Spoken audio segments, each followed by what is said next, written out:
And good morning, and welcome to a special edition of Truth to Power. I'm your host, Darwin Griffin, and I just want to say today we are going to have our boots on the ground. And, this is an interesting week. It's been an interesting week. This is going to be an interesting weekend because, as many of you know, this is the precipice of the election that's coming up August the 5th. And there's going to be a lot of boots on the ground, as my special guest will tell you. And the critical question is whether or not if there will be not just boots on the ground, but boots in the polling precincts. That's going to be critical right there because this is it's not the midterm election is next year. This is the local election. But because this is a primary election, there's a lot of people that vote, but there are a few, and we need to elevate that few that don't think that the primary is as important as the general election coming up in November. But we need to make certain that people see the relevancy in the primary election because you are trying to give your support to any candidate to get into the general election in November. And if you don't come out and support them, you can't go and say what happened.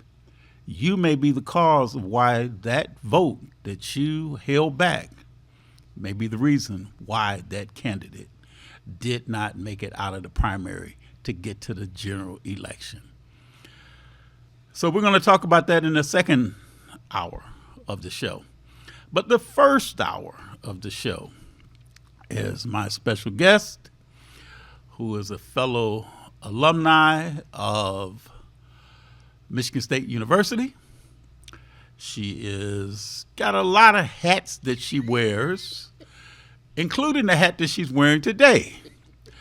I'm not used to seeing her with this hat on from back when we were in our Spartan days at Michigan State, but things change and people change. And now she has her boots on the ground, love with her husband, Randy. And I guess I don't need to give too much further introduction to this young lady. She is the state representative that represents the Michigan House District 53, and that's based out of Pontiac, Waterford, Keego Harbor. And she is none other than the Honorable, I should say drum roll, Brenda Carter. Brenda Carter, welcome to Truth to Party. Truth to Power today. Hat. There we go. I got my hat on. I can see it. It's going the wrong way. Hey, everybody. And Darwin, thank you so much for inviting me for this very, very important session that we're going to have on voter rights, because that's what it's all about, voter rights. Absolutely. So let's talk about initially why. Now you have basically voting is survival, not symbolism. What do you mean when you say that? I think we don't realize the power that we have. And when we fail to vote, we actually give that power to someone else. And representation matters. So if you see a lot of things going on right now, like the cuts in Medicaid, the cuts in Medicare, SNAP programs being removed, school districts not getting their budgets in time, it's because we failed to utilize our power. And once we understand that we do have power, Darwin, and it is a matter of survival in communities like ours across the state. It's just not in Pontiac or Detroit. I spend a lot of time up in the Keweenaw Peninsula. Same situation. We need to realize that we have power. Now, you've officially launched your Boots on the Ground tour in May of this year. What made you create this tour? And talk about why and what makes it so different. The song, and I hope we have an opportunity to play it a little bit later. It kind of inspires people. But as I was going around talking to Darwin, I was talking to people in communities of color, communities of poverty, communities that were suffering economically. I found out that they were concerned, single mothers were concerned about having resources for their children. I saw the firsthand issue with homelessness and housing insecurity. And I realized that the bottom line of all of this is that we don't realize that our vote is our voice. It tells the people who represent them, who we choose, who we elect or we fail to elect. And this is not a partisan conversation. So you will not hear me go one way or the other in support of a candidate. But what I will go one way or the other is to tell you what your rights are. Okay, so this is why I launched the tour, Darwin, because as I was going around to the senior centers, the housing complexes, it's a lot in Pontiac where people were literally suffering and they did not know what their rights were. I feel that everyone who represents people need to educate, and that's that big word, educate the population on what their rights are. So, what are some of the top concerns that you've really heard? I mean, you talk about the rights that people have. Kind of give what you feel when you've done your litmus test to hear what people are saying. What are the main concerns that you've heard from people that you visited? I mean, like you're saying, you're all the way up in the Upper Peninsula, and their concerns may be totally different from residents of the Lower Peninsula. Absolutely not, Darwin. Okay, once you get across that bridge, when we went further north than Marquette. A lot of people go to Marquette and figure that's the Upper Peninsula. No, but if you go over to the Keweenaw, this Keweenaw Peninsula, you will find that they have. I went to Michigan Technical University. You will find that they have housing issues.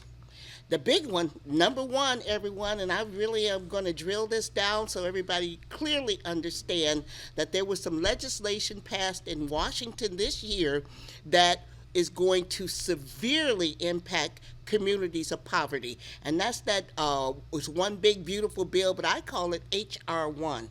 And you need to understand that just don't affect Detroit. It don't just affect Pontiac. When you get up there to Houghton, when you get up to Hancock, when you get up to Iron Mountain, Iron River, we actually sat in a senior center in Iron River, and they were concerned that their Medicare was going to be impacted. And yes, it is, Darwin. See, when I had a conversation with the school district in Pontiac yesterday, they asked a key question because they were a school that was exempted, okay, from some of these cuts. And I had to basically tell them where we are right now.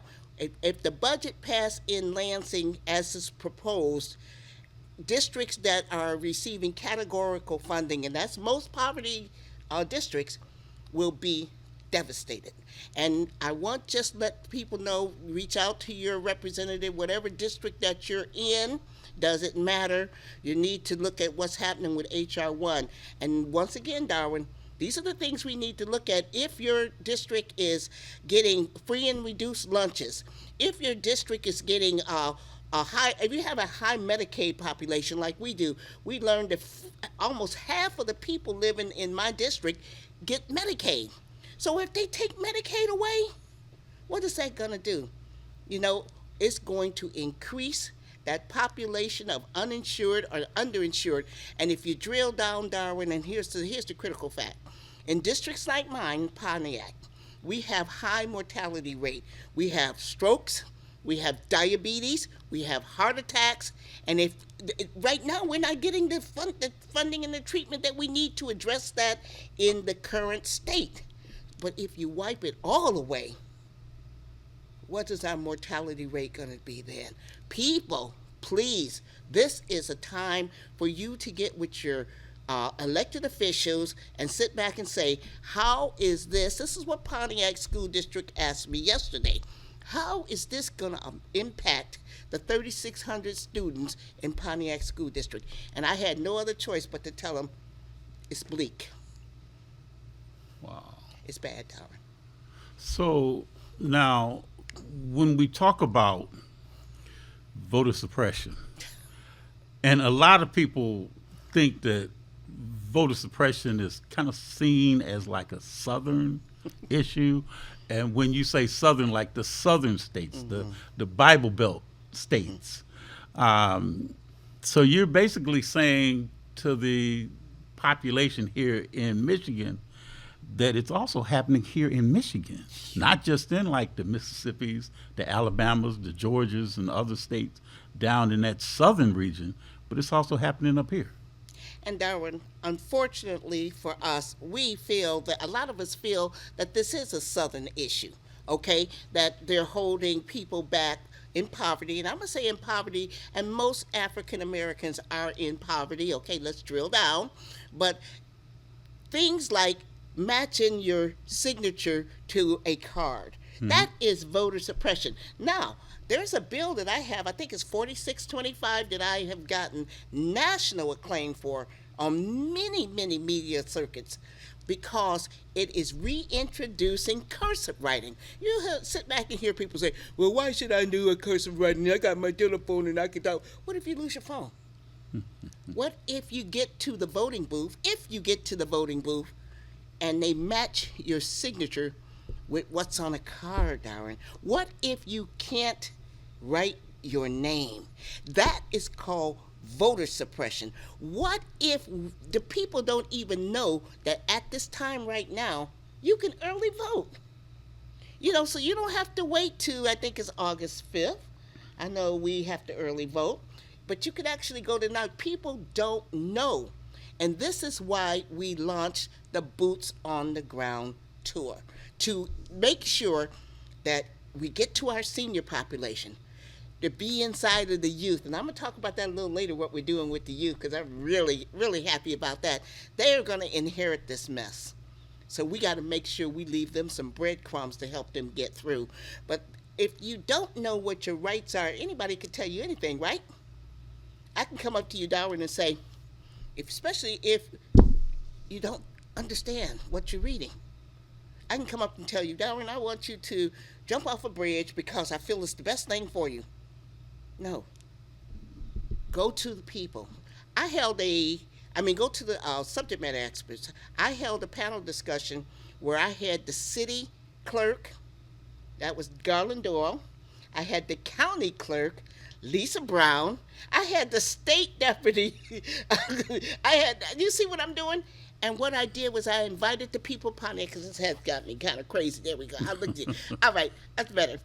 I invited the people of Pontiac, whether they like me or not, to come and listen to the subject matter experts. And then ask the critical questions that's been plaguing you. Don't sit back and wait for somebody to tell you what to do. Do your homework. And that's what this is all about. My Boots on the Ground tour, going to people and saying, you have rights. We can get you to the people that you need. We can get you the answers. If you have transportation insecurities, well, we passed some legislation that removed all of that. If you can't get to the polls on the 5th, you can vote. Early voting started on the 3rd.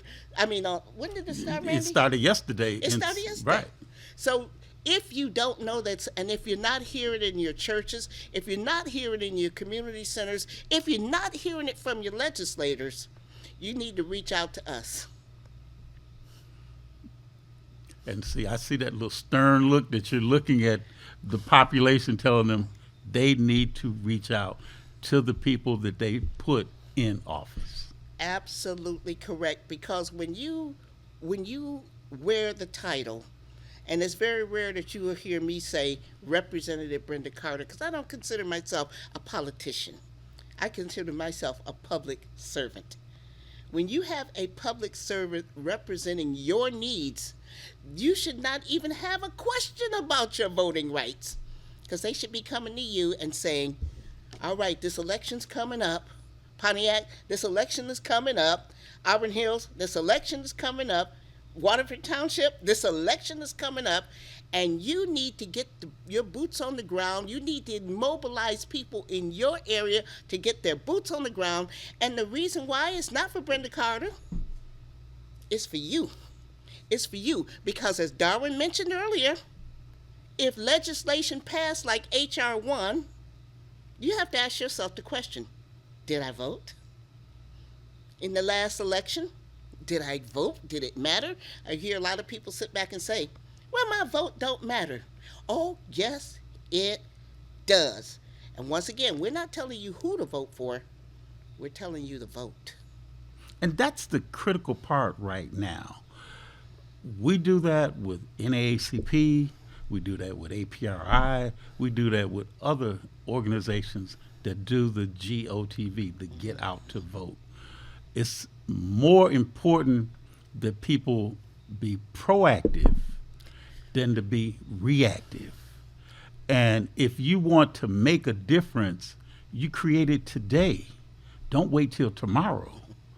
If you want to put a legislator into a position like a Brenda Carter to represent the Auburn Hills, the Waterfords and the Pontiacs, you've got to do your due diligence to find out exactly what it is that you want State Representative Brenda Carter, how she can represent you in Lansing.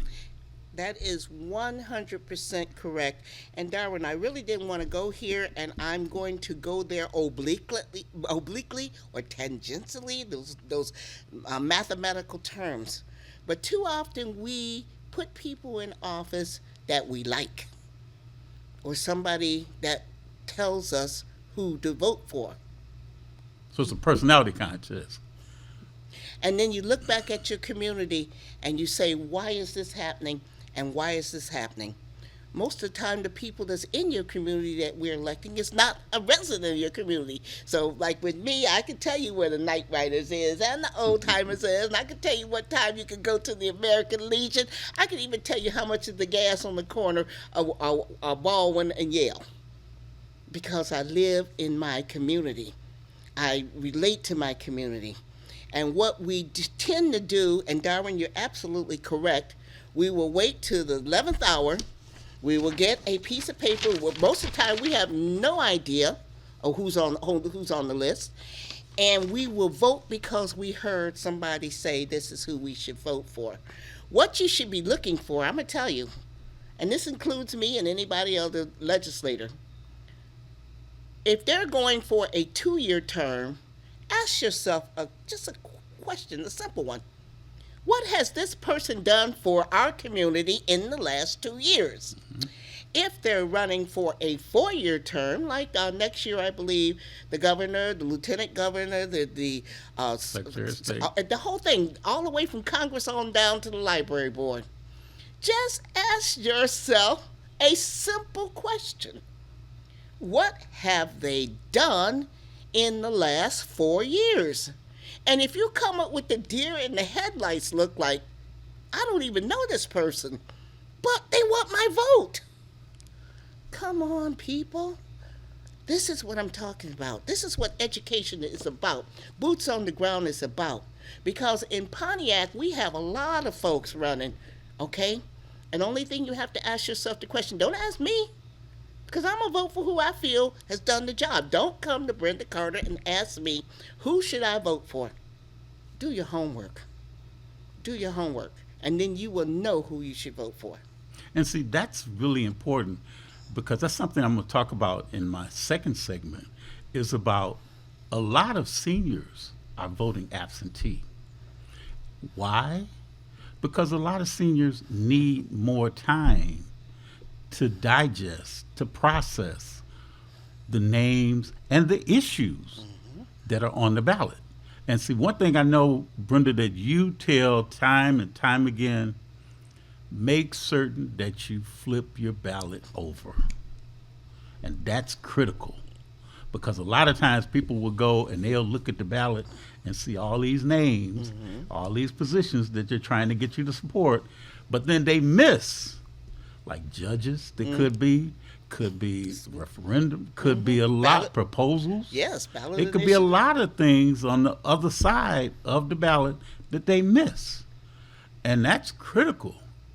So that's the critical thing that if you do vote absentee, you got time to look through your ballot. And a lot of seniors are taking their ballots and their laptops or their computers or their phones, and they're looking up the names and not doing a eeny, meeny, miny, mo, or not trying to do something where they're just, well, that name looks, and I like that name, or I recognize that name from looking at a yard sign or a billboard, or somebody was on the news, and then they're like, okay, well, but then you need to do a little bit more research about that person, and that's what sometimes the absentee ballot provides a person to be able to do. But Brenda, we got to take a quick break, so when we come back, we'll get more information about the tour and how it's been looking for you getting these boots on the ground. And I guess you'll also give a little demonstration about how this fan works. So we'll be right back with Brenda Carter, and I almost wanted to say Beyonce Carter, but with the Cowboy Carter. But we'll be right back. Stay tuned.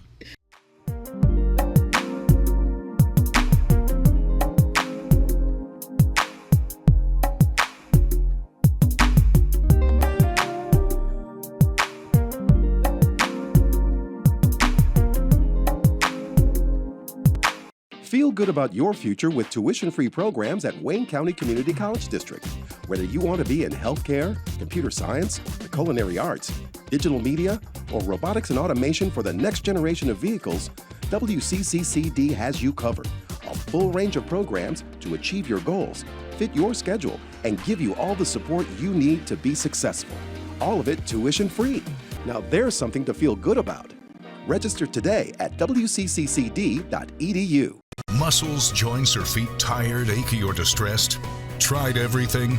Ringmaster Rubbing Oil is a vintage topical pain reliever, trusted for over 70 years, with a rich formula for the treatment of stubborn aches and pains.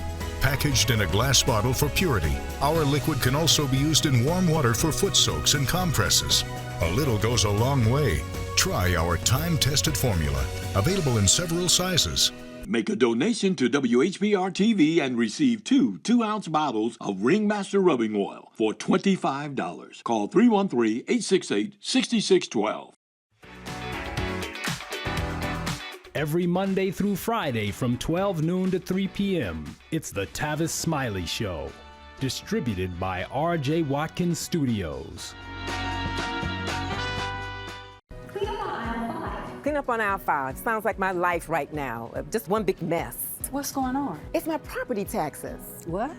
I am behind, and I am so worried that I'm going to lose my house. I can pay some of it, but I can't pay it all at once. Sorry to interrupt. I'm Eric Sabri, the Wayne County Treasurer. The last thing I want is for anyone to lose their property to tax foreclosure. We have assistance programs to help. For more information, go to treasurer.waynecounty.com. We're here to help. All media platforms are engaged.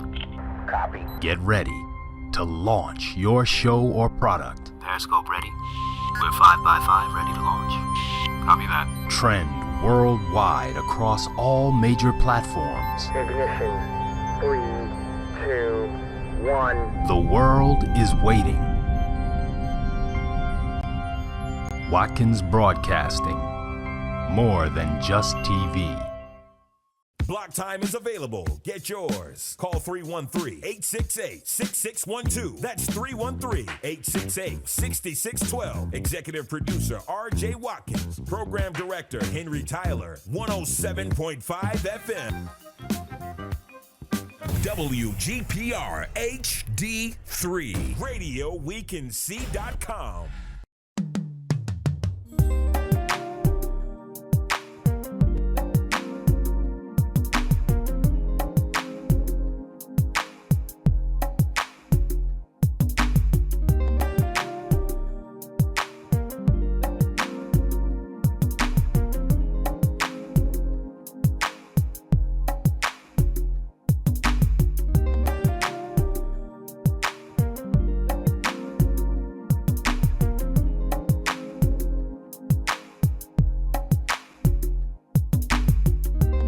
And we are back, and we we are having a special edition of Truth to Power, and this segment is entitled Brenda Carter has got her boots on the ground.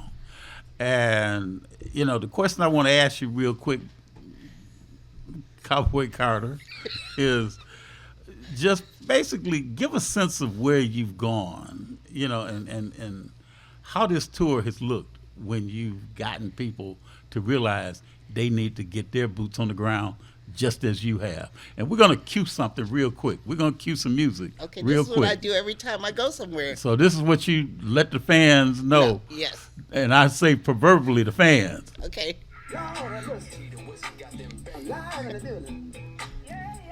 Little, here we go. Where my fans at?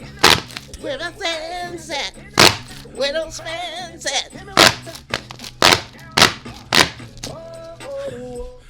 Okay. I guess where her fans are at now. Yes. And Darwin, my fans are anybody out there that want to make a difference in their community. Those are my fans.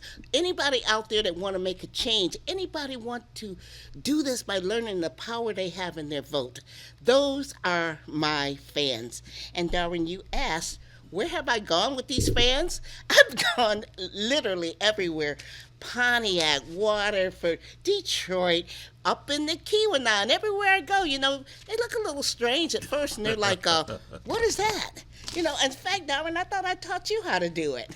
I don't want to tear my fan up, but no, you won't tear. I'll see if Darwin's a fan. If I can hit it. Hey, yes, okay. Well, I guess there's a first for everything. But I've also visited Darwin because of things like a 340B, which was a big issue around FQHCs, federally qualified health centers that's going to be impacted by H.R. 1. I have gone to FQHCs in Pontiac. I've gone to them in Marquette, gone to them in Houghton and Hancock. Went over to Chicago. I had fans in Chicago. They were on the street. Traverse City, some guy just came up. It's the cutest little, Darwin, it was the cutest little video. This one sister came up and she knew the dance and the song. So she started with her fan, and this guy walked up, and he just like, I got this, you know. And the fans were everywhere. And like I said, what it is, it wasn't a political issue. It was a people issue. And people all over this nation is hurting right now. And they haven't seen the full impact of H.R. 1 yet. So this is why our boots are on the ground. And we've been everywhere. NAACP, we go to the union halls. We go to the barbershops, the beauty shops, anywhere. And we put these cards out there to let them know this is a movement. This is a movement. Right now, people are hurting. And this is what they're telling us. And once they realize that they can have their voices heard by being part of this movement, they get on board. Boy, you really have that fan down pat now. But yes. let me ask you, so now I can probably imagine the kind of reaction you get from the seniors when you get out there and flip that fan out and kind of get them engaged in some conversation. How are the young people reacting when you go out and talk to the young folks? You know what? We have a level of youth that we're dealing with. We have, you know, everybody's familiar with the millennials, the Gen Ys, the Gen Zs. When you start getting into the Gen Zs and you're talking about our high school and early college kids, they are so engaged. In fact, I'm working with, inspired by a friend of ours. His name is Percy Johnson. We talked about it at the NAACP banquet, and he was alluded me to this program where we could get our youth involved in becoming precinct delegates. What better way for our youth who may or may not have civics offered in their high schools to learn that they could become an elected official? Most youth don't realize that a precinct delegate has to be elected. So I've got about 10 to 12 young people in Pontiac, and I mean between the ages of 14 and maybe 22, that's going to have their boots on the ground tomorrow, out there talking about voter, in fact it's on here, voter education and empowerment, youth civic engagement, access to and equity at the ballot box. And we were talking about that. Community mobilization. That is so critical, because at the beginning of this conversation, we were talking about our community being apathetic. This movement is going to empower our community, and they're going to be inspired by these young people who are sitting back saying, all I want to do is get you to help me shape the future. That's all we want. And they're out there. And there's lots of them, Darwin.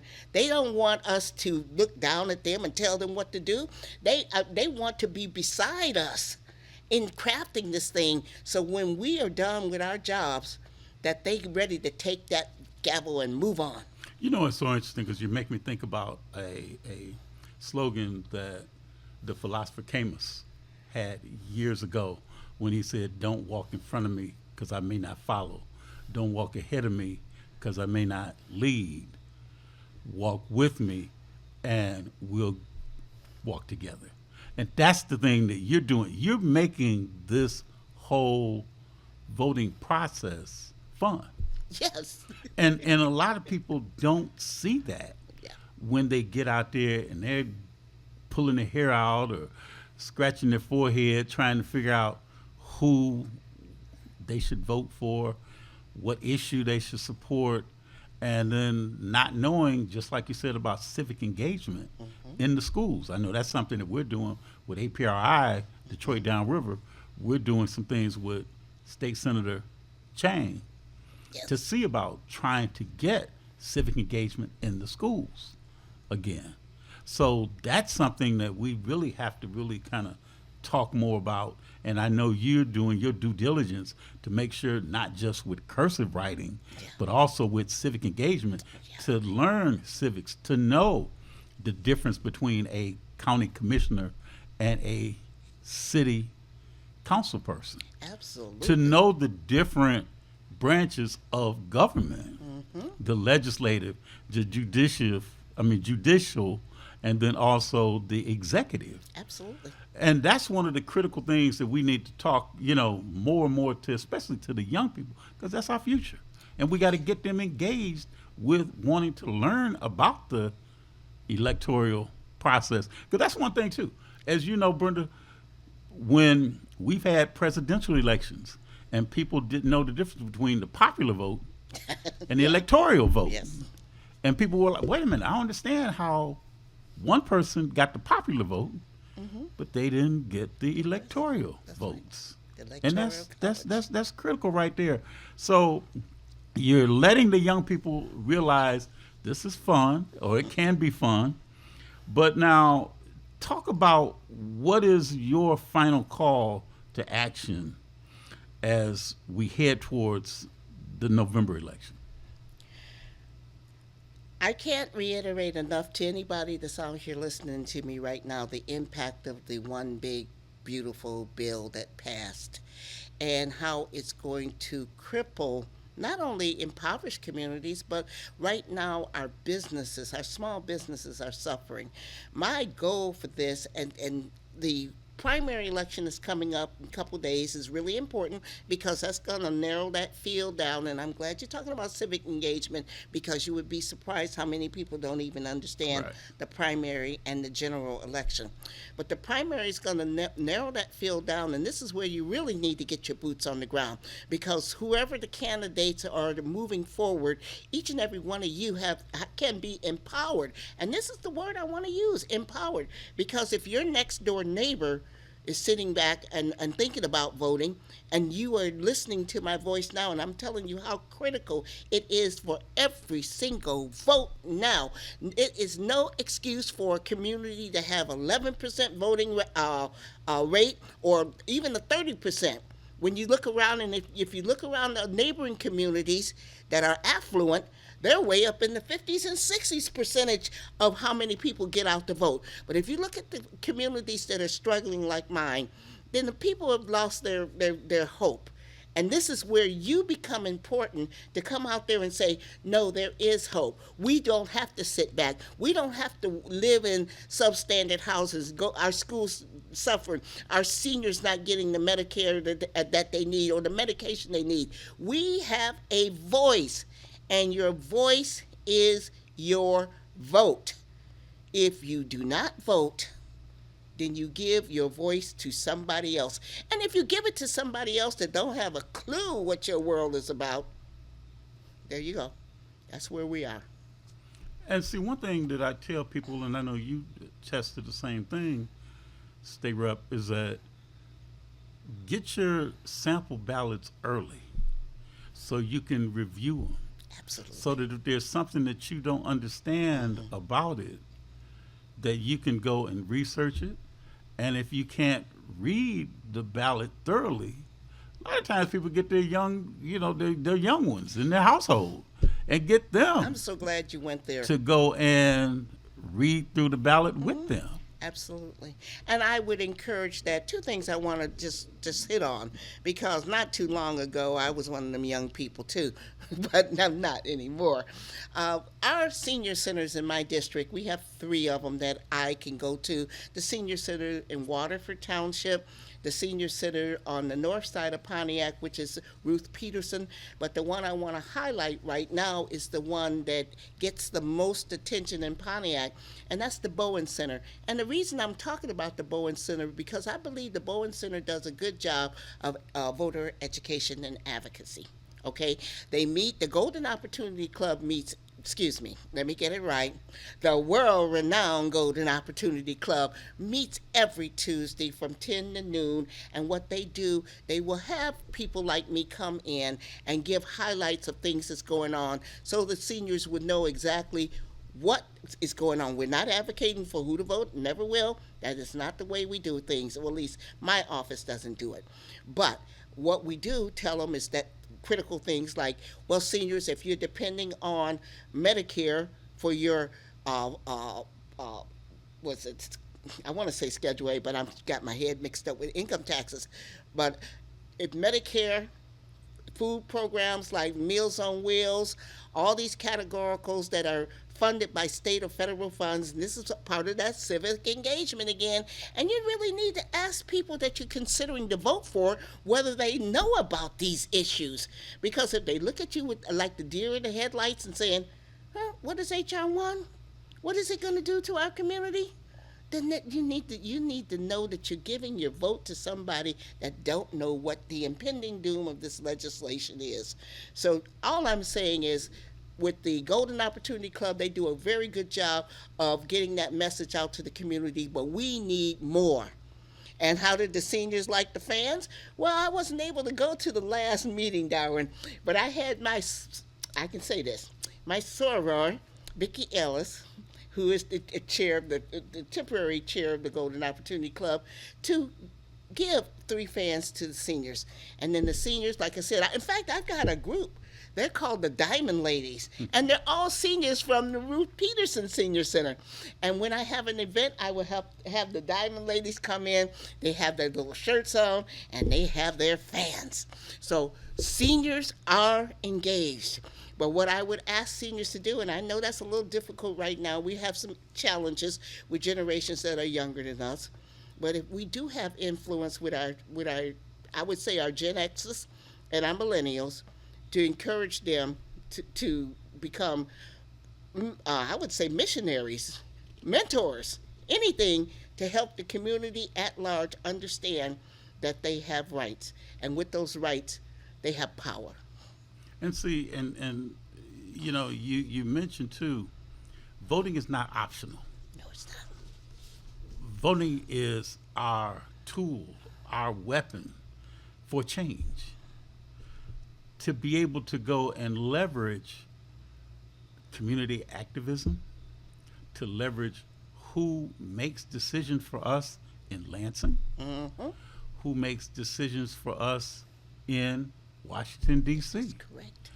And next year, as you mentioned, because it is a midterm election, you have the top when it comes down to the governor's race, Attorney General, Secretary of State, the senators, and then also the state reps, including yourself. That is correct. That's up for re-election, because your term is every 2 years. That's correct. And that's one of the things that we talk about when we talk in terms of civic engagement, to know state reps are every 2 years that their term lasts for. But the same thing when it comes down to and then also to understand the point of term limits. Yes. Kind of go into a little bit of detail about like the term limits and what that entails, because you're term limited as a state rep. And Darwin, I'm glad you brought that up, because when I first came in the legislature in 2019, we were limited to only 3 terms in the House of Representatives. And what that is 3 2-year terms. Every other year we have to ask the public to reconfirm us and allow us to come back and continue the work. But there was a ballot proposal that was put out where I think it was Proposal 1, which increased our time that we could spend in the legislature. Now I can spend a total of 12 years either in the House, or I could switch over if I wanted to and spend 4 years in the Senate. But I chose to stay in the House because I love Pontiac, and Pontiac is on the move. You know, we are really on the move, and I know the issues. But the point that you're making about term limits, many states in the country don't have term limits. Right. You know, so people can stay in office until they literally die. But I feel that the biggest opportunity that I'm going to have is with the boots on the ground and identifying that young person who could take this fan and run with it. So we have, you mentioned APRI, amazing organization that's had their boots on the ground forever. I wish I had enough fans to give everybody in that organization a fan, including my sister-in-law, Deborah Salih, from Battle Creek. But the bottom line of the tune is our organizations are doing a lot of good work. NAACP, North Oakland branch of the NAACP, and that's Stephanie Spears Booth. You know, we got organizations out there, but what we need is that youth.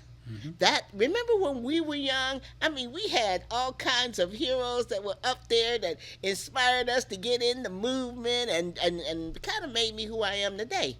That's that medicine we need to give our young people to say, hey, you are capable of shaping the future of this world. You know, seriously, if you look at some of our leaders, I mean, back in the day when I was coming through, there was not a Miss Black America. There was not big stars like Beyonce, incredible young lady, by the way, I want to say. Even Oprah was just getting her kickoff, and now look at her. We got moguls out there. So that means that we have done it once. If we have cut that mold, then we can reach back to our babies and say, if I did it, and I often say this, Darwin, if I did it, and I come from a family of 13 brothers and sisters and grew up in some of the worst poverty that you ever want to see in your life, but I had people who inspired me that told me no matter what, you could be whoever you want to be. And I believed them. And this is what we need to do with our youth. We don't need to talk down to them. We don't need to look down to them. We need to, like yesterday I was talking at the Pontiac Chamber of Commerce, and there was a group, maybe about 30 young people, and they were all raising their hands. They were there. They were listening. But it was because it wasn't, well, you. No, it was, what do you think? How can we fix this? Give me your ideas. And they just ran with it. That's what we need to do, Darwin. I feel that is the link that all our organizations, and I am Panhellenic, I'm Delta Sigma Theta, and I know we do a lot of things with our Salute to Young Heroes, and we do a lot of things with our Delta Gems, but we just need to make sure that outreach is getting out there to every single kid. Maybe we have to go out there, and I did this last year, went to a park with Lisa Brown. Lisa, if you're watching this, I let you in, okay? I really let you win, Lisa, because I can play basketball better than you. But no, she beat me pretty badly. But we were 3-on-3, Darwin. It was the county clerk, the state rep, and we chose 2 of the little young people, I mean young too, elementary or even middle school, to be on our team. And those young folks was shooting, they were doing good. But they were there. Are you getting my point? We have to be we have to meet them where they are. You have to go where they're at. That's Correct. And that's one of the things that people don't really realize. You've got to meet them where they're at. Sometimes it's the playgrounds. Mm-hmm. You know, I know there have been candidates that have been out there on the basketball court. Mm-hmm. There are candidates that have gone to the playgrounds, gone to the barber shops, the beauty salons. And that's the thing that people don't really realize. The candidates are out here. The elected officials are out here. The public servants are out here. And that's what people need to realize. You can find your elected official. Mm-hmm. They're not just up in Lansing. That is true. There are offices that they have. They have coffee hours. Mm-hmm. They have town hall meetings. And then the other thing, too, is that you find where they may go and party at, too. Because I've had people that say that same thing, that, okay, well, if you've got a state rep or a state senator or a city council person or a commissioner or whoever the case may be, you should know where they may dine at, where they go and recreate at, and you'll find them in a lot of different arenas. Yeah. Other than in their offices. That is true. And sometimes you find them outside of regular business hours. Because I know with a state rep, Brenda Carter and her husband, Randy, may be out and about who knows where. And you may see them at the mall. See them at well, you know, I'm not saying that you, but I've seen elected officials at the cigar bars, because that's really getting popular nowadays, you know, as well. So a lot of times it's the things that you like to do that you may find they're human too. That's the big point right there. We are human. Mm-hmm. And I would like to just expound on a couple of points, because once you do this, once you get involved with the youth on their terms, okay? I go to this place in Pontiac a lot, a couple of them. I go to the Vogue, and that's Jermaine Branner, and these are people who are Gen X's and millennials. Hmm. And I don't go in there like, oh my God, I've got the word, I'm the praise me or whatever. No, I go in there straight up. Hey, what's up? And when everybody see me, it's like hugs, and that's when you know that people really get where you're coming from. The fact that, you know, people know who people are genuine and who they're not. They know, they can read. I mean, we're not dumb, okay? And if you just come into our communities to get a vote, to get elected, to move to the next level, people can see through that, because especially if you're living in a community that's in crises, the last thing you want to do is elect somebody who will visit you instead of be there with you. Does that make any sense to you, Darwin? Total. And that's the key thing, that you want to make certain like minds do like things. Yeah. And you want people that represent you. Yes. It's a marriage. Yeah, it is. Between you and your elected, it's a partnership. You should know between who they you are. and your elected official. And you should know, as you just so eloquently said, you should know who they are. And you should also not have to go and defend them, because you know who they are. You know whether or not, if they're subjected to a lot of criticism. Mm-hmm. Now, you also have different committees that you represent up in Lansing. Just give a quick synopsis of the committees that you represent in Lansing.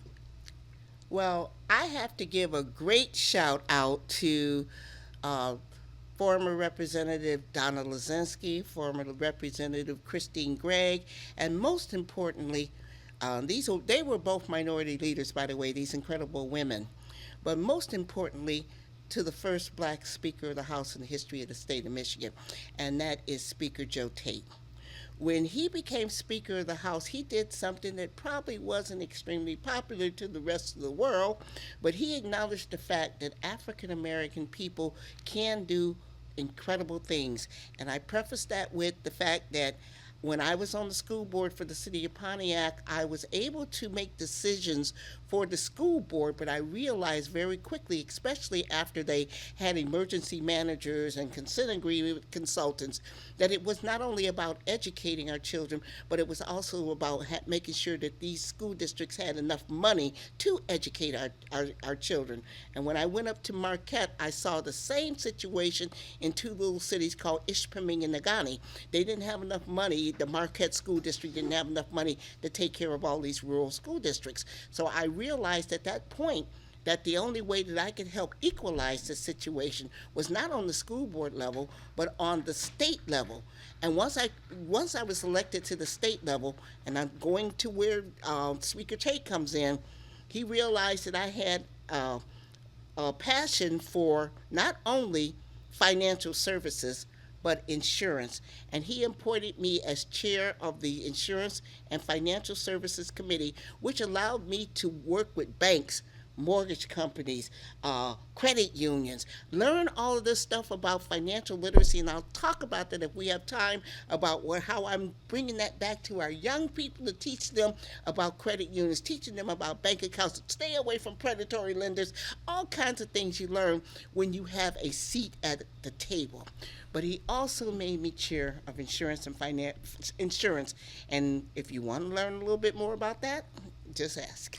Give your, because we gotta wrap this segment, but give your contact information. If more people want to get their boots on the ground, what is your contact information? Okay, that's a good question. The number is 586-701-0431. I'll repeat it again, 586-701-0431. But the most important way to get in touch with me is through my email, and that's Brenda J. Carter, the number 29, @gmail.com. I'll say it again, Brenda J. Carter, the number 29, @gmail.com. And we'll get right back with you. This is too important for you to miss out on. Well, State Representative Brenda Carter, representing the 53rd District of Michigan, we appreciate you coming on Truth to Power. We got to have you back on again post-election to kind of get your, because especially you're going to have a new mayor in the city of Pontiac. That's correct. You're going to have possibly new council people in the city of Pontiac and other cities that you represent. So I just want you to come back. You've got an open invitation to come back and talk about the new people that will be working alongside you with their boots on the ground as well. Thank you, Darwin. Thank you for coming on. We are very, very pleased to say that this is a public servant, not just an elected official. Thank you again. Thank you to Randy. I know you've got a funeral that you have to go to. So again, we thank you for taking the time to come on with us. And give the name of the person that you're going, the person who's deceased. Actually, I'm glad you're allowing me to do this because we had 3 that just died in the last 10 days. But just real quick. The first one, Soror and my Sands, Tiffany White. She will be funeralized in about a few minutes. Okay. Thank you for that. Well, I appreciate. And she was one of your Sorors, right? She was my Sands. And Sands means she pledged along with you. We were on the same line together, Distinct 24. Well, I thank you for coming. I thank you for spending the time with us. And we definitely pray that you will continue doing what you do and keep the faith and keep the fight going and keep that fan flag. Thank you again to Randy Carter. Thank you again. We will see you shortly. Bye.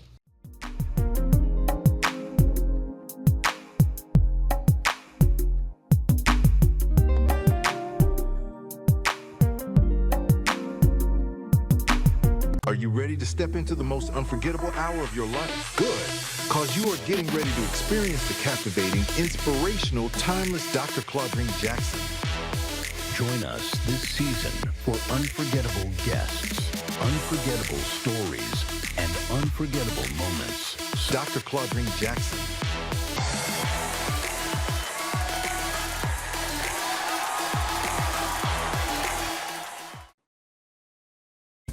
Your radio is now on TV. Your TV is now on radio.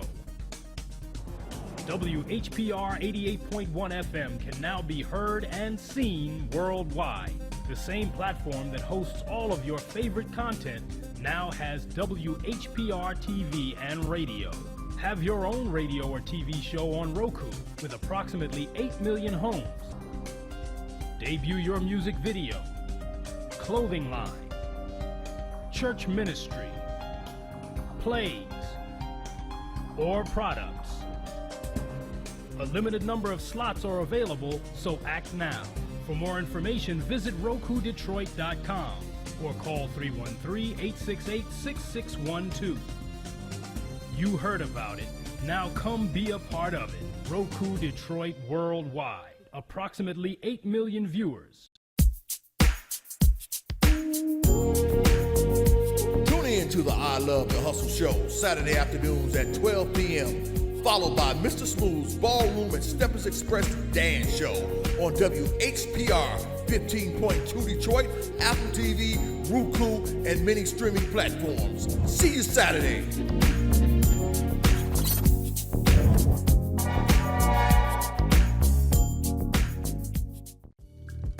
From the desk of R.J. Watkins, this is a WHPR editorial.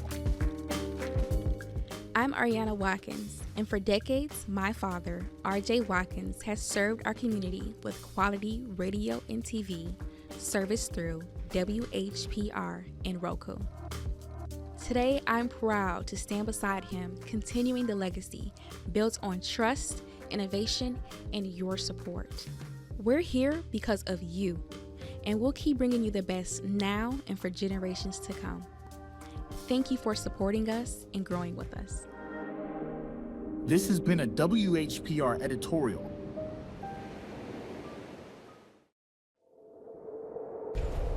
Justice for Mario Willis. Truth. Facts. Evidence. Matter. Log into justiceformariowillis.com. Read for yourself.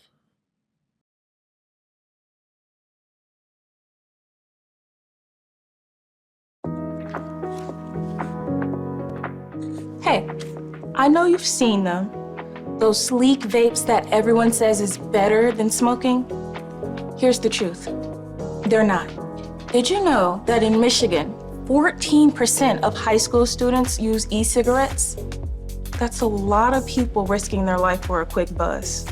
Nicotine doesn't just harm your body, it affects your mind too.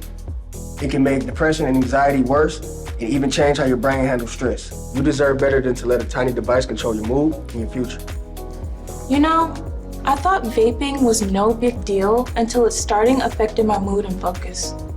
Yeah, and did you know that kids who vape are more likely to smoke cigarettes? But there's good news. You don't have to do this alone. Whether it's through friends, family, or a support group, there's always a way out. Your health, your future, you're worth so much more than what vaping has to offer. Detroit's got your back. Visit CUYFDcoalition.org for tools and support to help. Feel good about your future with tuition-free programs at Wayne County Community College District. Whether you want to be in healthcare, computer science, the culinary arts, digital media, or robotics and automation for the next generation of vehicles, WCCCD has you covered. A full range of programs to achieve your goals, fit your schedule, and give you all the support you need to be successful. All of it tuition-free. Now there's something to feel good about. Register today at wcccd.edu. You're watching WHPS, Highland Park, Detroit.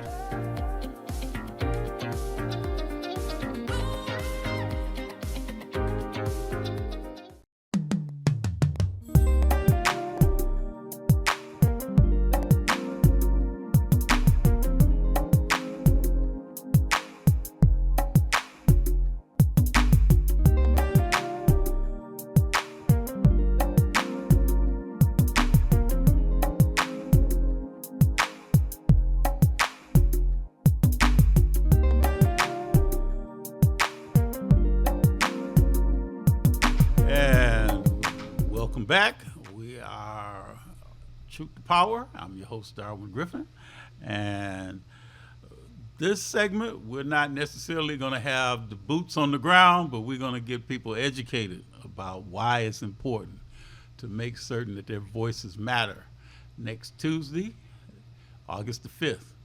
But we definitely want to thank, again, State Rep Brenda Carter for showing us and showing me how to open this fan up. Don't get me to try and do it again, because I might not be successful. But, to let people know, voting is something that's important for everybody, and it affects all of us. So where a lot of people think that their vote doesn't matter, that's one of the things that we're going to talk about this next segment. And we have a very special guest on the show with us today. She was my partner when we did a radio show with Livonia Pearman for roughly about 7 or 8 years. And she was the person that was the glue that kept us together, that kept us educated, and kept us on target, on task. I know that's something that Ms. Willis will probably recognize when I start. That's her catchphrase. But, before we get started, I just want to, to definitely go and wish my daughter Janae a happy birthday. And those of you that are celebrating birthdays today, August the 1st, happy birthday to all that are celebrating their birthdays today. But it's interesting because we really have to thank everyone for making certain that people are given their due diligence. And again, just want to thank State Rep Brenda Carter, because I know she's on her way to a homegoing service for one of her sorority sisters, and want to thank her for taking time, in her busy schedule today to come out and elevate the voters and elevate the candidates that are seeking your support as well. But right now we have a very special guest, and her name is Janice Hazel, and I'll let Janice tell a little bit about some of the different hats that she's wearing.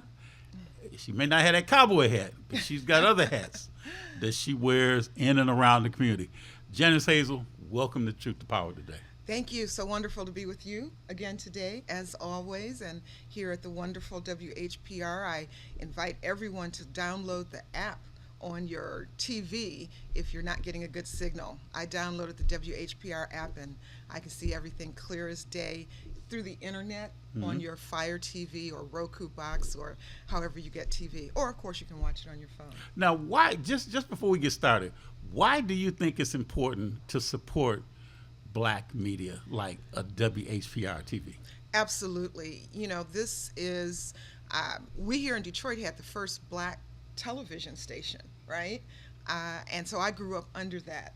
And going away, moving to Washington, D.C., living there for 30 years, and then seeing Cathy Hughes develop her radio stations and then television stations, TV One, Radio One, which is part of a discussion we should have about how can we get more Black broadcasters.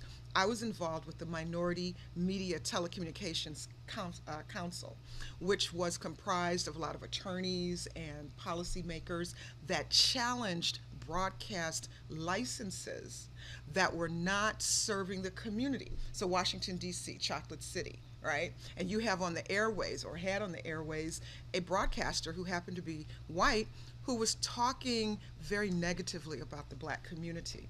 And so we challenged their license, and that's how Cathy Hughes got her initial, got her initial license for radio. And so we as a community have to be very engaged. And if you don't like something that a local broadcaster's doing, like we talked in June about Channel 4 WDIV, and I really felt strongly about them not having all of the candidates, mayoral candidates, on their debate, you can challenge a license. So it's vastly important for Black Americans, and I dare say those who are descended of enslaved people. You know, we can get into that whole foundational Black and ADOS, but those of us who are Black Americans need to have a voice. Corporate media is one thing, and it has a certain narrative, and it doesn't cover what we're concerned with in our communities. Only until like the last 10 years has corporate media really been covering outside of Detroit all the crimes and misdemeanors and heinous acts happening outside Detroit. Before it was just all Detroit. Detroit was, you know, this really, really bad place. But we are seeing Macomb County, Oakland County, Genesee County, Lapeer County. We're seeing freaks of the week out there who are committing crimes, right? Well, you know, it's sort of like what Brenda was saying in the earlier segment that we had. Some of the things that happen in the Upper Peninsula are also happening here in the Lower Peninsula. Absolutely. And vice versa. You know, we've had things that happen like in Traverse City recently where there was a situation where some people were injured at a shopping mall. That's right. And people look at places like Traverse City as being one of the safest places to live at. So things can happen anywhere. And most people think when you think of Michigan, they think Detroit. Right, absolutely. And those are things that we as community members have to call out the media. And that's why it's very important for Blacks to have our own broadcast outlets, radio and television. Podcasts, the internet are great, but your largest footprint is your broadcast outlet, television, whether you get that over the air or whether you get that over cable. Broadband, however you get it. And when you see these images and the narratives that it's all Black men creating crimes, we know that the biggest villains and criminals in the United States are white males. We know that. But our media does not reflect that. And so it's necessary for Black voices to be heard and to create our own narrative and tell the truth and speak truth to power. It's all about facts. You can create a narrative however you want. And that's why, you know, I'm so very glad that this broadcast outlet is still on the air after so many years. And, you know, we hope to grow that. And that is a discussion I think we should have about how do you get a broadcast license? How do you take over a license? Well, if you're the majority community, you have a say-so in what's on the airways. Part of my background is having been a lobbyist for the public broadcasting network, 350 television stations. So I was a lobbyist in Washington, going to Capitol Hill for programming and for funding for infrastructure for telecommunications upgrades for the public broadcasting industry, which is under siege yet again by this administration, defunding it. But they will prevail because the people want their public broadcasters, right? And so to have that voice in your community where you can come and talk about the issues and be very truthful about it is necessary for Blacks as well as other communities of ethnic origins. But for me, Black broadcasters are necessary, radio and television. And see, that's one of the things that we here at Watkins Broadcasting, you know, want to bring truth to situations that becomes our power. Mm-hmm. And that's one of the critical things that we ask people to keep us in their mindset when they want to not just advertise, when they want to have their own voice in the community, and when people want to be in the know about what's happening in the community, we give that information. Right. And that's what we want to have people like you, people like State Rep Brenda Carter, and others, you know, to come on and talk about those things. But we know next week we have a very powerful day that's going to come up that a lot of people should make certain that they understand the power of next Tuesday. Right. Talk about that. Talk about that, Janice. Why is next Tuesday so impactful? You know, a lot of people think that, oh, I don't have to vote in a primary election, whether it is a presidential primary, which tends to be earlier in the year, like a February, like we saw last year, or now our mayoral, our council members, the primary is on August 5th. Mhm. We've had 9 days of early voting, right? Well, we've had 3 days. 3 days of early 3 days, voting, right. but 9 days of absentee voting. Well, we've had even longer than that. It's 'cause what, we've 3 had- weeks that our absentee ballots have Exactly. arrived Exactly. at your home. But I think it is 9 days of early voting that you could go to. I think it started, was it July 26th? Well, let me correct you. It's been 3 because I know people just started. I know, like in Westland, for example, I know they just started yesterday. Mhm. But the main thing is there is still early voting, so Right. you don't have to wait until August the 5th Right. to vote. You can Right. vote early. Right, so August 5th is the primary. It is election day, but we've Exactly. had days to be able to do it at your convenience. And so, you know, Because some people can't get off absolutely that day. So Right. now the thing is, you can also vote tomorrow. Right. And if you work Monday through Friday, you can go into your polling precinct and do the early voting on Saturday. Right. I have a cousin who is a grandmother. She's a great grandmother, and she goes with her grandson, who is in his 20s. Religiously, since he turned 18, they go and early vote together, and they, do research. And so I love doing the absentee voting because it gives me an opportunity, particularly when it's a general election and you have front and back of the ballot, and you have ballot initiatives, and you have referendums, and you have obviously the Proposals, candidates right. and the proposals.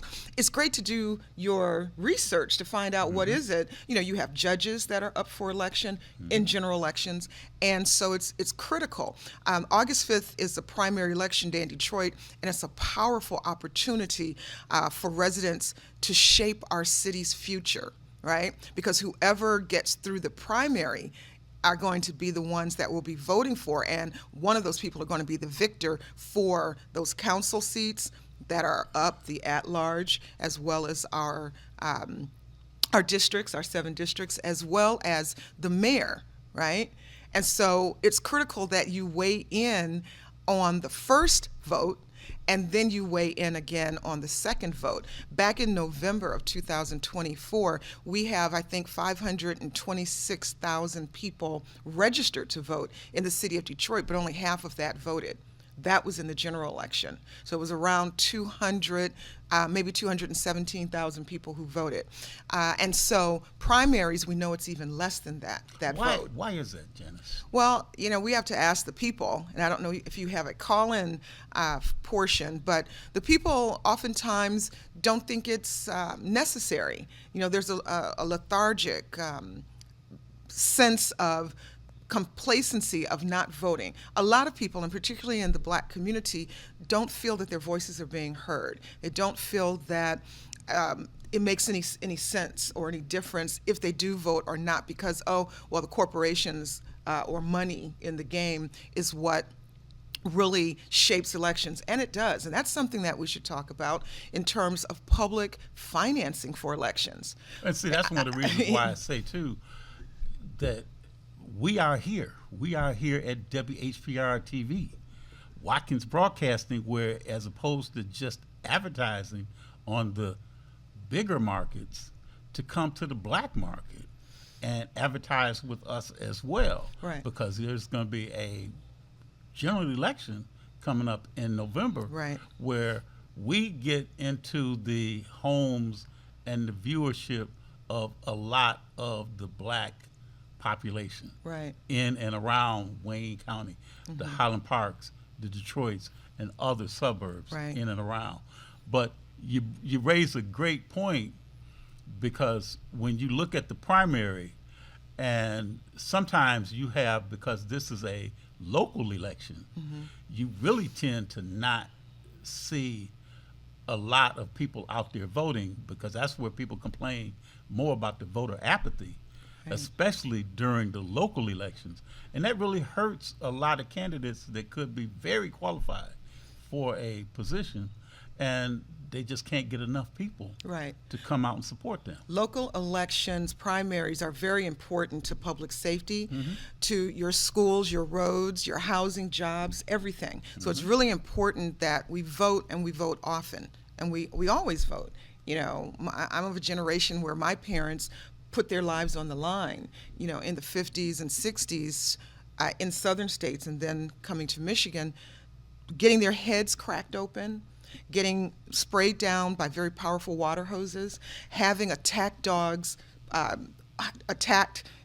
sent out on them, getting their clothes ripped off, getting beaten, getting also bitten by dogs, at the food counters, getting pulled away just because of the color of their skin. So it's important that we vote because that is the lineage of, most of the 40 million Black Americans in the United States that we had to fight for this.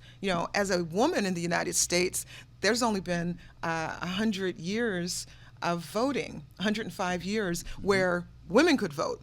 And then let's talk about Black people having full right to vote, 1965.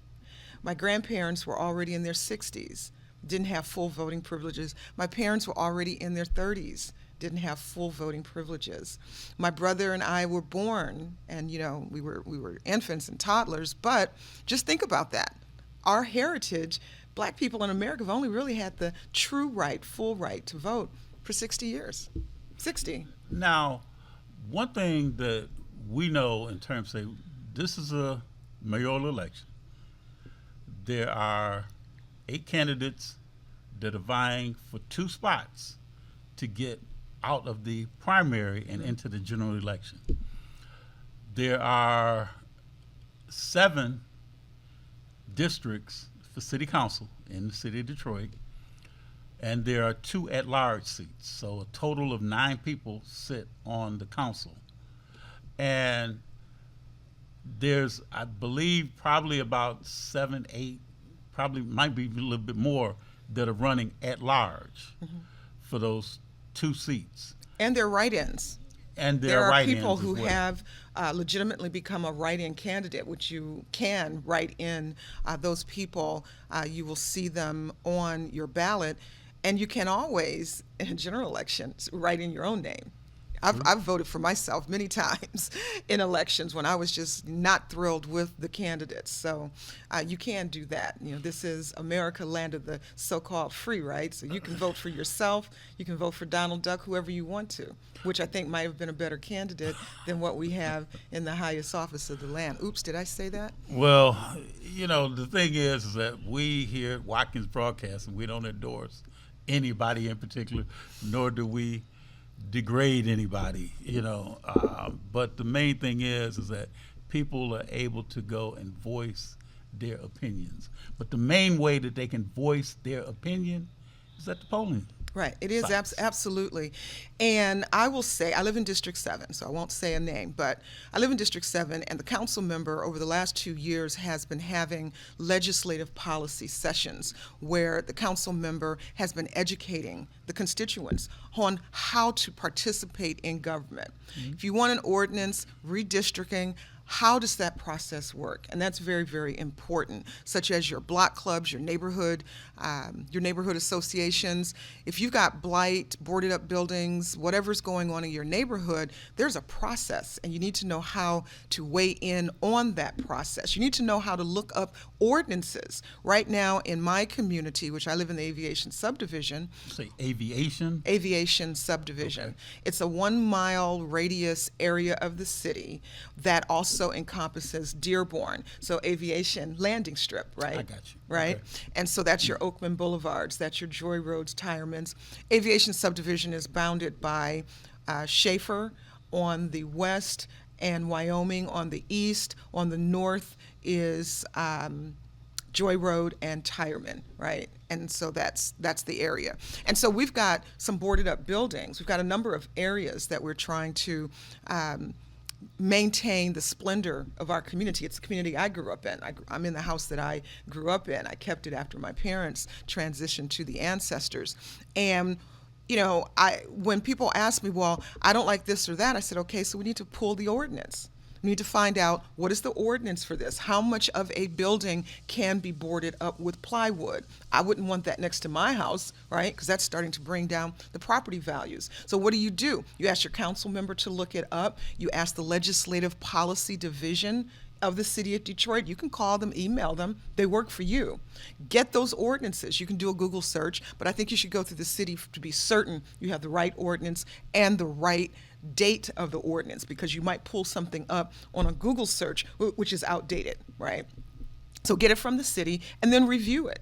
Do your research. And if that ordinance, for instance, does not speak to what you want in your community, propose an amendment to it, propose it be abolished, and propose new language, right? That's what my neighborhood association is doing. And that's how you maintain your neighborhood and you get things done through the process. But you have to know how to insert yourself in that process. And unfortunately, I find a lot of people are not informed or educated on the process. We know that government civics have been taken out of school curriculums, right? So that's incumbent upon parents, churches, organizations. I grew up in the youth auxiliary of a sorority here in the city before I pledged in college. So I've been in a sorority since I was 12 years old, founded by Mrs.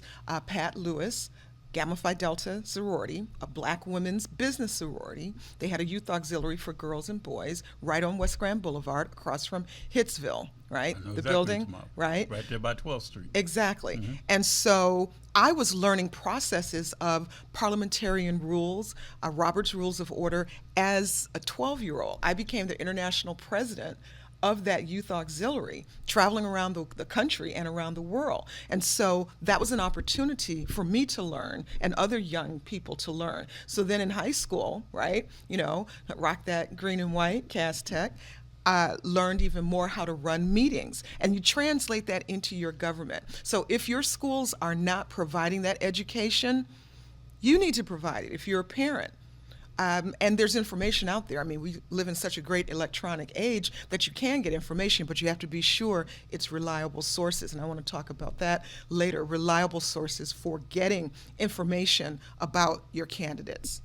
Well, we got to take a quick break. So we will be right back to touch upon that topic as well as other topics with our special guest, Ms. Janice Hazel. We'll be right back.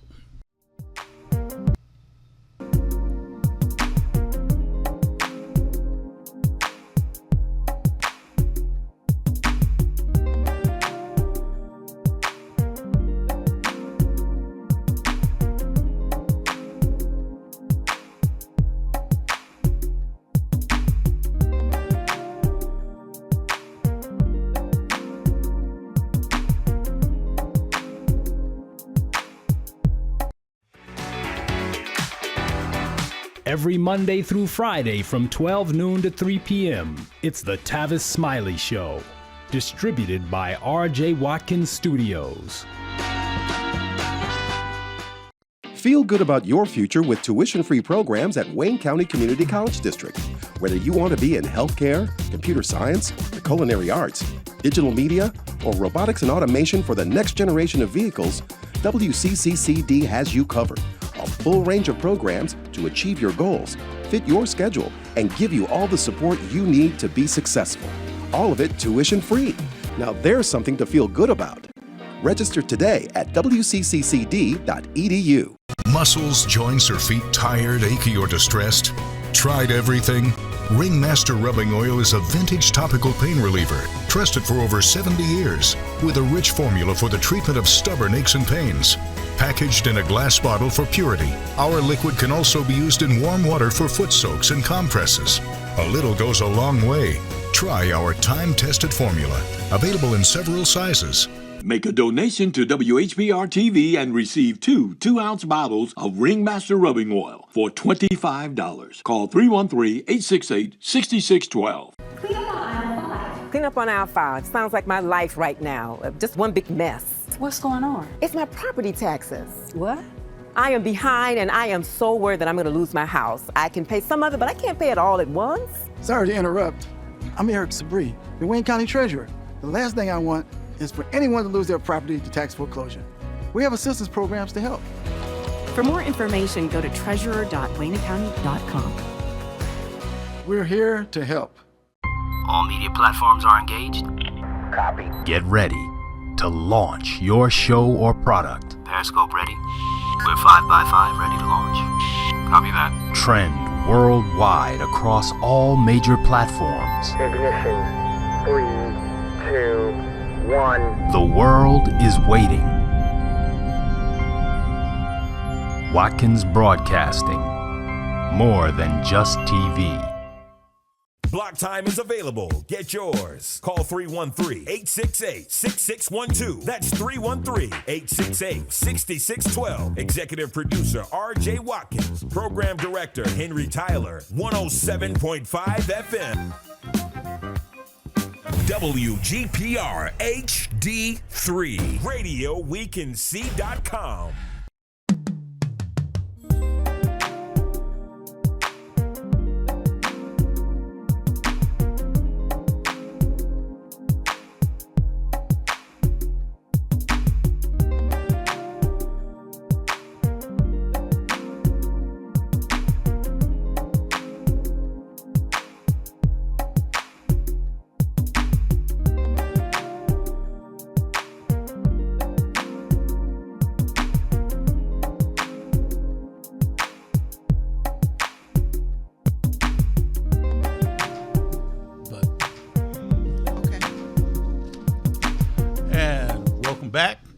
Watching Truth to Power. I'm your host, Darwin Griffin, with my very special guest, Ms. Janice Hazel. And, you know, I want to start almost singing that song, We Go Back a Long Way. You know, we go a long way there we back. go. But, you know, but the thing is that we really want to really dig deep into the importance of voting. Mm-hmm. You mentioned earlier about the fact that people need to flip the ballot over because, like you said, judges, proposals, and a lot of other information is on the back of the ballot. But you really stress, too, about having your ballot so you can really be more proactive with your ballot as opposed to just reactive and see that ballot and then look at names that you may not even recognize. And that's one of the things that we talk about when it comes down to being informed about a candidate versus name recognition. Yeah. And how important is that? It's extremely important. You know, I'm from Detroit, went from kindergarten through 12th grade through the Detroit public school system, so I'm a native Detroiter. But I moved away to Washington, D.C., and I worked in some of the highest levels of government, right? So my first boss was Congresswoman Shirley Chisholm. Right, learned a lot from her. Then I worked for Congressman John Conyers, our congressman at that time. I also worked for Senator Donald Regal, who was the senior senator for the state of Michigan at that time. And then I've worked in the Reagan administration, I've worked in the Obama administration, and I've worked in the Trump administration. Right, I've worked in the White House. I've been a writer for President Obama. And others, okay? And so having gone through that process, I've seen government at the local level. I've worked in city government in Washington, D.C. under 3 mayors. I was a communications director. I have worked in the city of Detroit, not for the city, but for an agency, right? And so I've worked in different levels. And in order to impact what happens at the agency level, you got to go all the way back to mm-hmm. who's empowered, who's the mayor.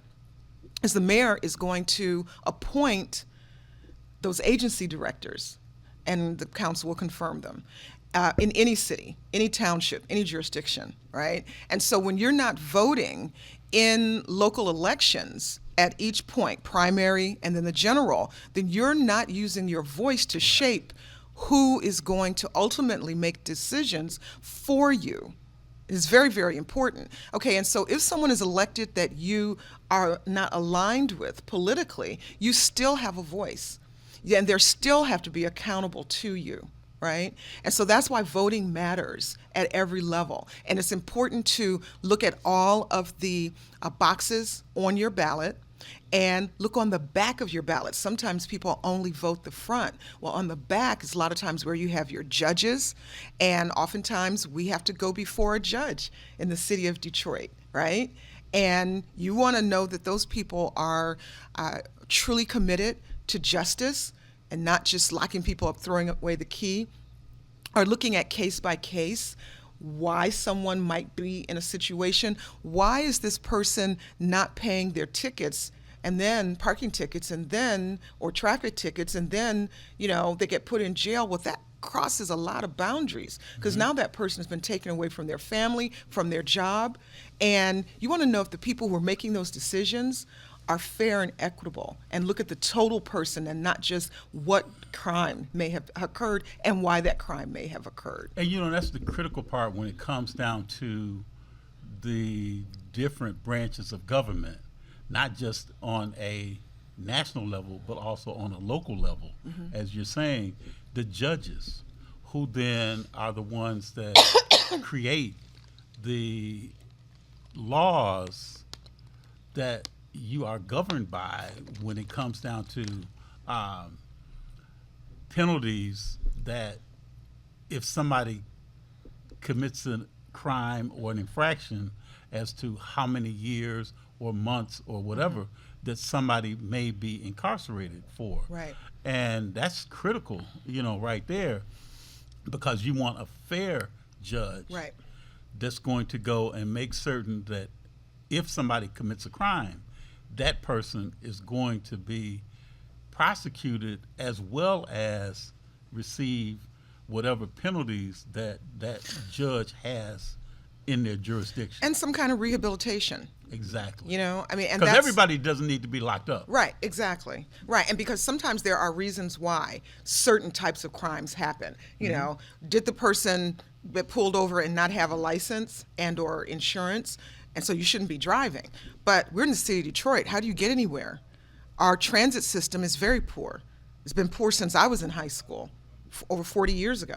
Right. And then looking at if that person is a single mom raising. If they have a family, exactly. They're trying to get their children to school or from school. They're trying to pick up. They might be a caregiver for someone and they need to get there for their aging or elderly family member. There are reasons, not to say that you should ever be violating laws, because laws are in place to help protect everyone. But we want judges who are from and of Detroit and or Wayne County and or Michigan, and have an understanding, a baseline understanding of what is going on. Because that's where the word compassion comes into play. Exactly. And I was having this conversation with Livonia yesterday, and I think that the criminal justice system touches everyone. No one's immune to it. We have relatives who have been incarcerated at some point in their life. I know I have. And you look at, how did they get there? And we would want our judges. So that's why it's important to do your research and find out about that judge, not just that you saw that judge or that mayoral candidate or their council member on a billboard, on a TV show.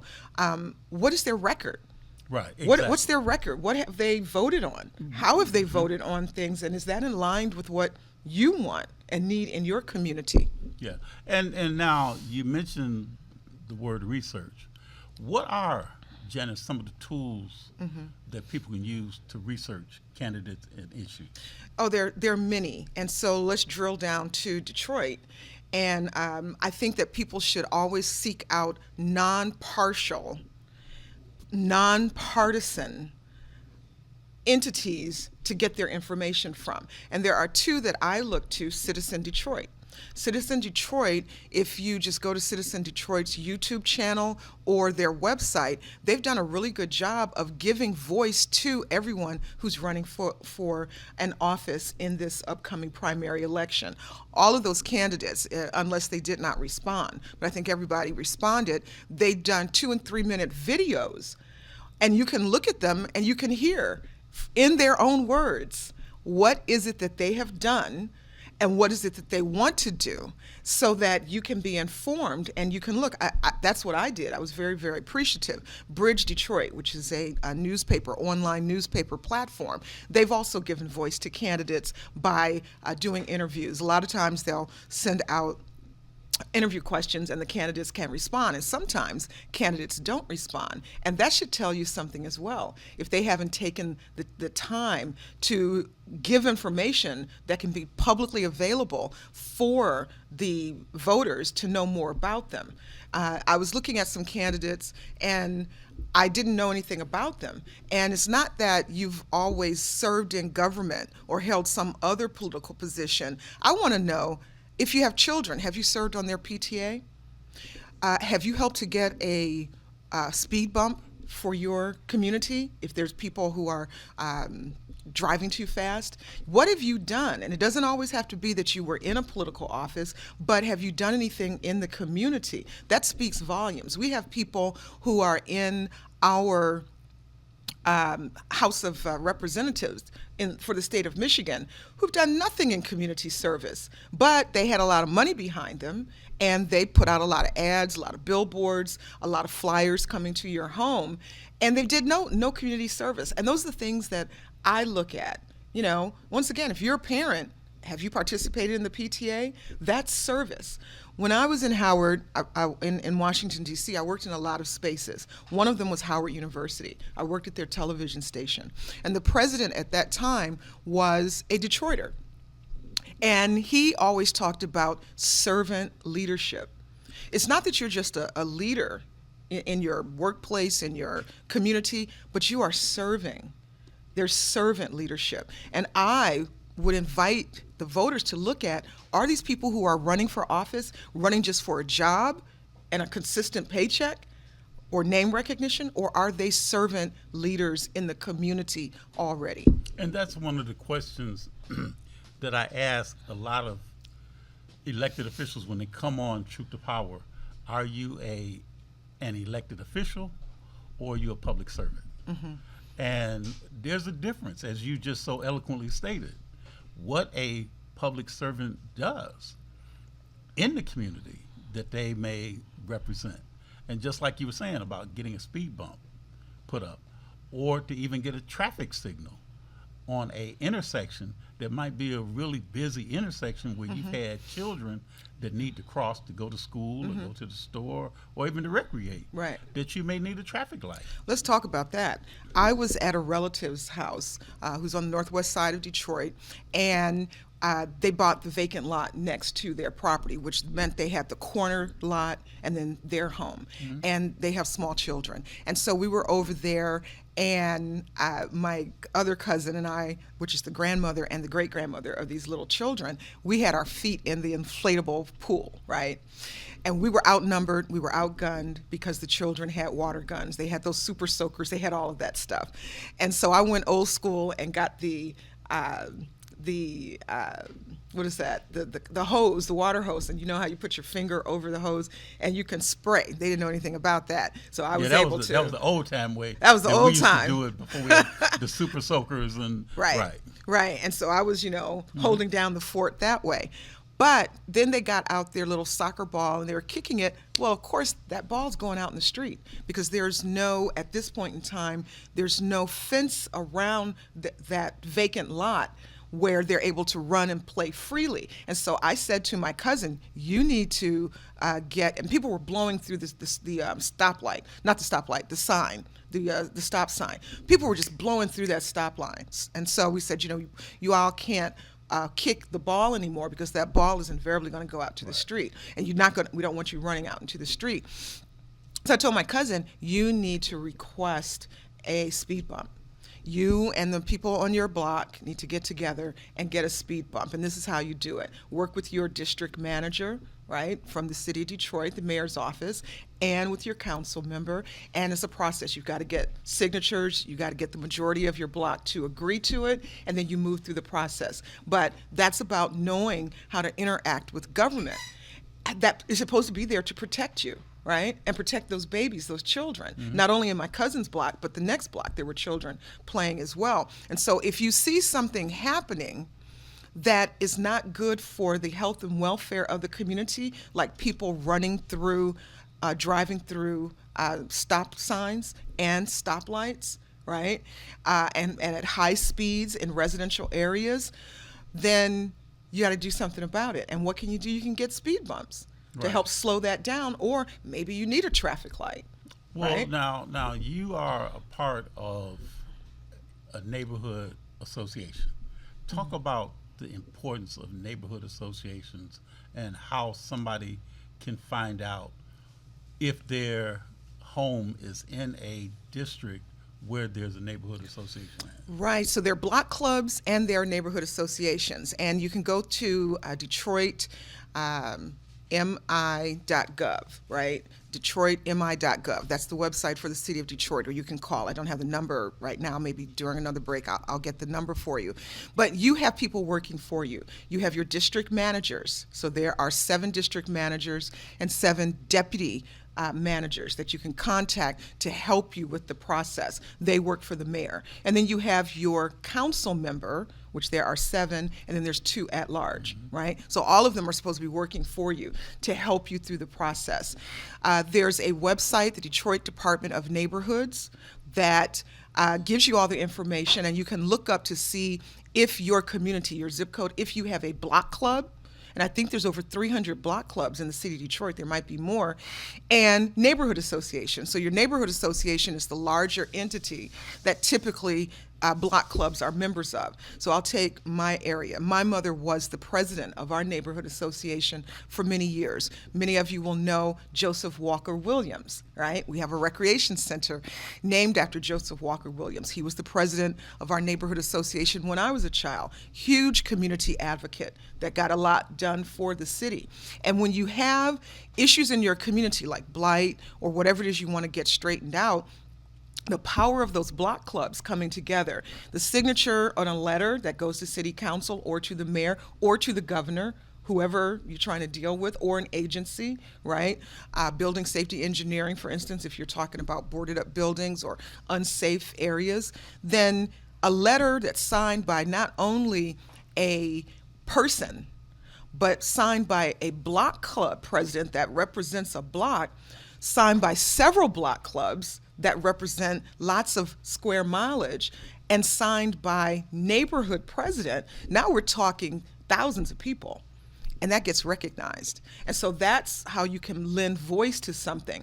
You know, the squeaky wheel gets the oil, and when there are more people squeaking, you're going to get something done, very much so. I will say that when my mother was the president of our neighborhood association, whatever she wanted, pretty much. I mean, she got a building from the city of Detroit for our neighborhood association to meet. So we didn't have to always start scrounging around or go to churches or other places to try to meet. We had a building, compliments of the city of Detroit.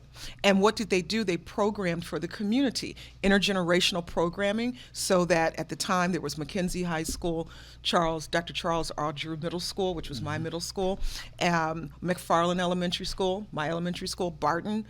All of those children were able to go to the neighborhood association for after-school programming and a snack, right? Because a lot of times our children in the city of Detroit only eat when they're at school, unfortunately.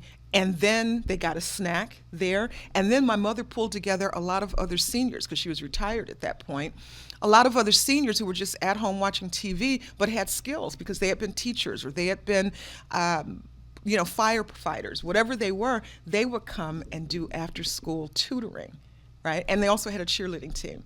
So it's very important that your neighborhood association is formed and serving the community. And that's how you weigh in. You should go to your meetings. You should always go to your meetings, find out what's going on. And if there's something happening in your community, maybe there's a commercial district, a retailer, a gas station that's not meeting the standards of your community, maybe there's blight, whatever's happening, then your neighborhood community association can go to them and say, we want you to stop doing this. We want you to stop selling whatever. Yes, selling cigarettes to underage children. Absolutely. Or alcohol. We want the advertising removed so that our children aren't, bombarded by these messages. In Washington, D.C., I did that through our neighborhood association, and I was a commissioner of neighborhoods in the city, so I was an elected official. But we were able to go through city council, raise our voices, and get a new ordinance on the books so that the neighborhood, local stores and gas stations could not advertise. At that time, it was a lot of drug paraphernalia, basically, and synthetic marijuana paraphernalia that a lot of elders were not aware of, and they were named like Scooby Snacks and things of that nature. Well, if you have your grandchild and you're unaware and it's bright and shiny and colorful, you're thinking it's just a bubble gum, but it was actually drug paraphernalia. So we were able to get that shut down. That's the power of many voices coming under the umbrella of an organization such as a neighborhood association. Okay. Now, before we close this segment, and we've got to go in a second, let's talk about the voter tips that people need to adhere to. Because one of the things that sometimes we talk about voter suppression. We talk about people could do their research before they go into the polling sites. Yeah, absolutely. What are some of the tips, Janice, that you would feel that somebody needs to do before they go to their polling site on August the 5th? Well, if you are voting on election day, or if you are voting at home absentee ballot, or if you're voting early, then I think it's very, very necessary for you to know who those people are that you're going to vote for and what is their record. So as I said, one of the tools out there is Citizen Detroit. An independent, nonpartisan organization that allows the candidates to videotape information. They have a YouTube channel, so go to Citizen Detroit on YouTube or Google it, and you will find videos, 2 and 3 minute videos of each of those candidates. So you can listen to what are their messages, what are they saying they're going to do, what are they saying they have done. Be enlightened. Another one is one of our newspapers, is an online newspaper, Bridge Detroit. They did a citizens election guide where they also had interviews, questions from the candidates, and they give you information on polling locations. You know, that some of our polling locations have changed over the years, and so they let you know. And if you are on the internet, if you have a smartphone, or if you go to the library to get on the internet, however you do that, you can then look up to be certain and confirm that it is your polling place. You don't want to get there and because you've been going to that location for many years and it's not the polling place right now. That's the critical part right there, because that's where right. sometimes people get frustrated and then they go home. Absolutely. Instead of going to right. where their polling right. site is. Or they vote there, but it becomes a, what is it called? A provisional ballot or right. vote. So only will that vote be counted if there was some sort of tie down the road. And so it's really necessary and it's critical that you vote at your precinct or you vote early. You can go to the clerk's office on West Grand Boulevard, or you do your absentee ballot. And if you are today or tomorrow or even on election day and still have your absentee ballot at home, you can drop it off right. at the clerk's office on West Grand Boulevard. There are people there outside. You don't even have to get out of your car. They will collect it, and you know you're certain that the election officials will get it. I did that last week because I kind of waited a little too late and I didn't want to put it in the mail. I want to be sure it got there. So I drove over to the clerk's office, and there were people, staff, sitting in a tent, you know, because it's hot outside, and they walked over to the car. I handed it to them. I saw them put it into the box, and of course, it will be collected before the end of the day. So there are ways to do that. And, you know, the city clerk, you can go to their website. The biggest thing is go to DetroitMI.gov. Do a search for the clerk or do a search for voting precincts. You can put your zip code in to be sure you're going to the right place, because I haven't gotten an updated or a new voter registration card in a couple of years. So I guess my voting precinct is the same as it was in 2018, which was the last time that I voted in person on election day. I've been voting absentee ever since then, because, you know. And that's the critical part, because we've got a couple minutes left. But that's the critical part right there, that you need to go and do the research, as you keep saying, to find out, are you still or have you been purged from the voting ranks? Because if you haven't voted in multiple cycles, you could be purged. Yeah, very, very That's critical. the one thing that we definitely want to make certain there is no excuse for why somebody didn't get out the vote. Now, in these closing minutes that we've got, real quick, what is Janice Hazel's methods of engagement when it comes down to voting? Real quick, why somebody, you talked about the importance of voting, and what people need to do if they think that their vote doesn't matter. Well, your vote matters. Detroit deserves thoughtful leadership. We deserve people who are really on the job every day working for us. Otherwise, they shouldn't be in those offices. They should be servant leaders, right? Not just an elected official, but a servant leader. We need to do our homework, and something that you can do, you can follow the life cycle of your ballot, right? So if you voted absentee and put it in the mail or dropped it off at the clerk's office, you can go online through the state of Michigan and through the city of Detroit's website, and you can find out, did it make it to, based on the date. So you can actually follow your ballot, to see if it got there by your name and address. And I think that we should be very, very in tune with who we are selecting to represent us.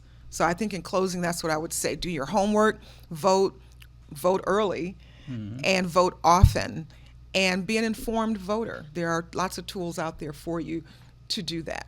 And, one of the things, too, is that you have to either have a valid state of Michigan ID or driver's license or the last 4 digits of your Social Security number.